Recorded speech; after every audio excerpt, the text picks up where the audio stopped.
Iya, kita kalau berbicara mengenai cabang-cabang olahraga lainnya, terutama organisasi keolahragaan yang ada di Indonesia, sejauh ini menurut pandangan Pak Marsiano, pada cabang olahraga mana yang perlu mendapatkan sentuhan ekstra, sehingga baik dari kepengurusan, kemudian juga atletnya sendiri ini bisa termotivasi Pak untuk melahirkan atlet-atlet terbaik untuk Indonesia?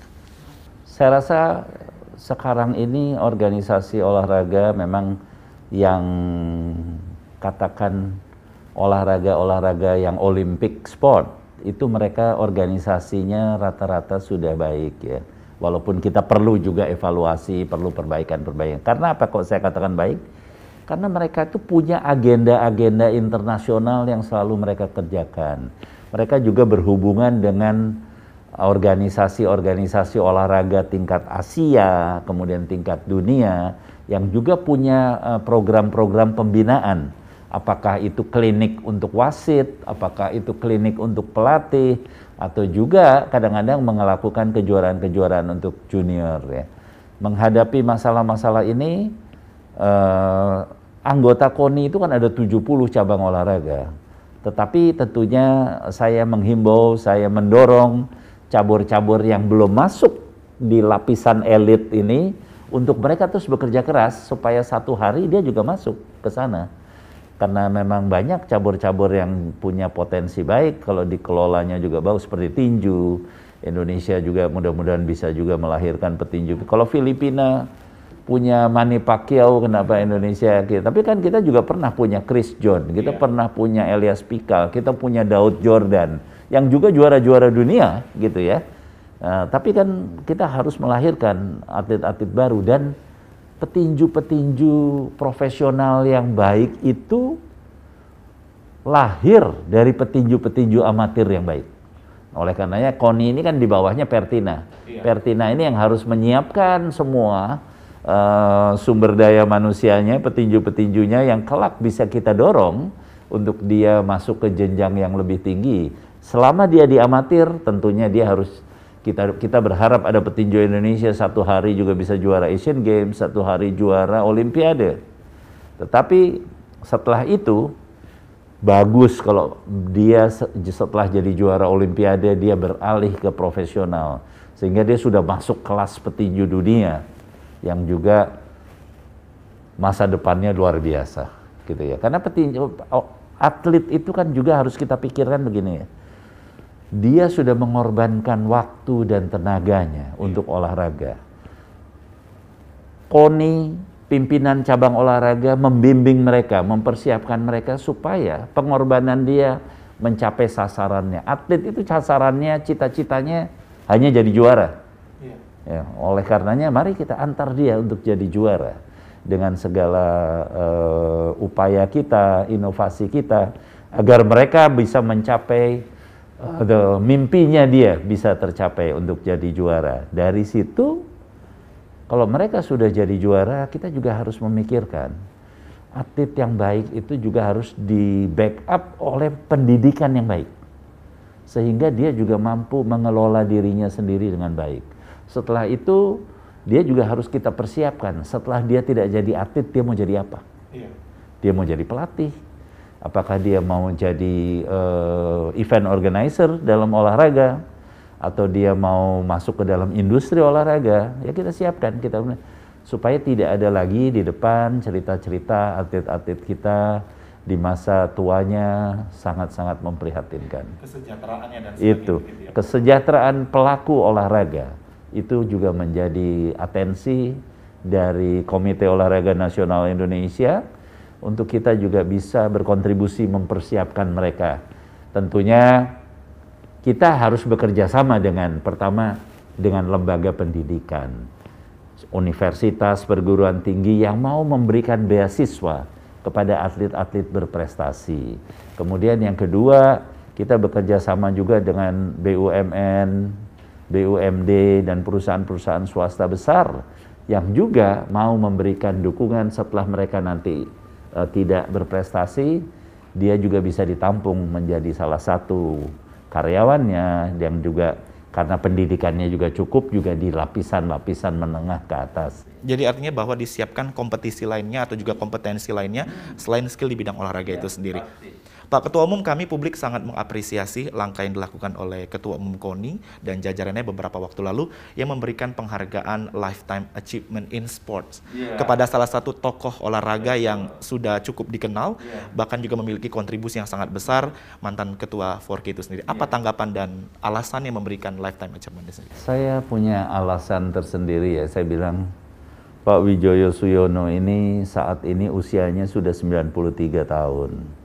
Tetapi event yang beliau mulai seperti tenis itu sudah 38 tahun berjalan, bahkan 2 tahun ini terhenti hanya karena COVID. Sehingga sebetulnya kalau tidak terhenti COVID sudah masuk ke tahun ke-40-nya. Betapa beliau melihat jauh ke depan, mempersiapkan atlet-atlet kita sejak dini. Bahkan pada saat saya datang ke beliau menyerahkan KONI Lifetime Achievement Award in Sport kepada Pak Wijoyo Suyono, saya bawa wakil ketua KONI saya, Ibu Yayu Basuki, yang beliau bilang, saya juga lahir dari Wijoyo Suyono Cup. Nah, jadi itu salah satu yang memberikan semangat pada kita. Kemudian beliau juga kebetulan perwira TNI yang semenjak mudanya beliau juga sangat menekuni karate. Beliau di Jepangnya pun sudah seorang karate, sekolah di Jepang karateka. Kemudian di Indonesia juga beliau melanjutkan pembinaan karate itu sampai beliau juga pernah jadi ketua Porki pada saat itu ya. Sehingga saya rasa tidak banyak orang yang seperti itu. Kita harus memberikan penghormatan, kita harus mengapresiasi pengorbanannya, dan saya rasa KONI menyerahkan penghargaan itu atas nama komunitas olahraga, atas nama masyarakat Indonesia kepada beliau, yang saya harapkan beliau itu tetap menginspirasi kita semua untuk selalu memberikan yang terbaik kepada bangsa dan negara ini, salah satunya melalui olahraga. Pak Wijoyo selalu mengingatkan bahwa olahraga itu adalah bagian dari national character building, sehingga pembentukan karakter sejak dini itu juga nanti kita rasakan sebagai orang-orang Indonesia yang berkualitas sesuai dengan yang kita butuhkan. Dan itu tercermin dari sosok beliau. Meskipun beliau di usianya sudah 93 tahun, masih dengan kondisi yang begitu fit dan sehat sekali. Pak Ketua Umum, pesan apa sekaligus semangat yang diberikan kepada para atlet kita yang akan bertanding, baik itu PON maupun juga ajang kompetisi internasional lainnya? Pertama, kepada atlet-atlet yang akan berangkat ke Olimpiade Tokyo, saya harapkan mereka berbuat yang terbaik untuk Indonesia.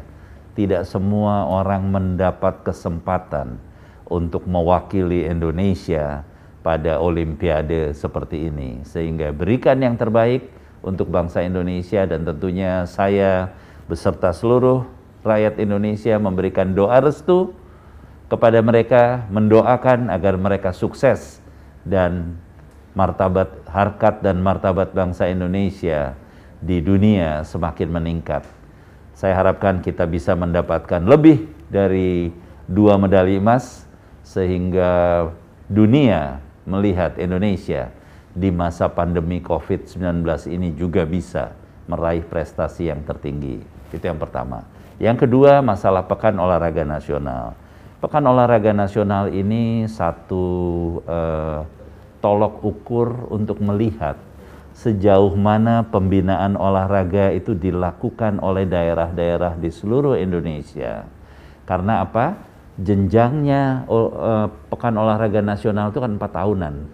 Sehingga kita lihat pembinaan mereka setelah pelaksanaan PON di Jawa Barat sejauh 2016, sejauh mana peningkatan peringkatnya, bagaimana mereka bekerja keras, sejauh mana kepala daerah memberikan atensi kepada pembinaan olahraga prestasi di daerahnya masing-masing. Sehingga untuk PON di Papua itu saya selalu bilang, olahraga ini kan pemersatu bangsa. Apalagi ini di Papua, yang orang kadang-kadang dalam tanda petik selalu memperkirakan Papua itu aman atau tidak ya. Kemudian Papua itu apakah benar Papua itu selalu memikirkan ingin berpisah dari Indonesia? Kita tunjukkan dengan Pekan Olahraga Nasional ini bahwa olahraga ini mempersatukan bangsa Indonesia. Dan bicara olahraga, kita hanya bicara merah putih. Sehingga dengan kebersamaan kita di Papua nanti, saya yakin apa yang kita harapkan, kita jadikan PON Papua ini masa kebangkitan bangsa Indonesia dari masa yang sulit ini menjadi hal yang sangat positif bagi kita, warga negara Indonesia, maupun pada bagaimana melihat dunia melihat kita. Jadi artinya juga bahwa dalam penyelenggaraan PON tahun ini juga menjadi momentum kebangkitan kita bersama, bahwa negara kesatuan Republik Indonesia adalah utuh dan tidak bisa diganggu-gugat melalui kompetisi olahraga. Sekali lagi terima kasih Pak Marsiano atas waktunya di kesempatan kali ini.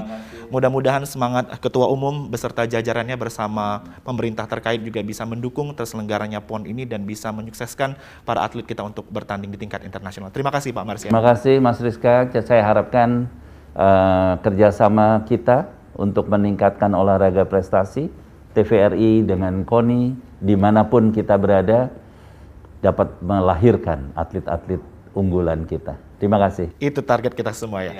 Pemirsa, demikianlah wawancara saya di kesempatan kali ini dalam Bincang Olahraga. Kita telah berbincang-bincang bagaimana persiapan KONI, pemerintah dalam menyelenggarakan PON di tahun ini, serta mempersiapkan atlet-atlet berprestasi kita dalam berkompetisi di ajang internasional. Saya Reska Herlambang, terima kasih atas perhatian Anda dan salam olahraga.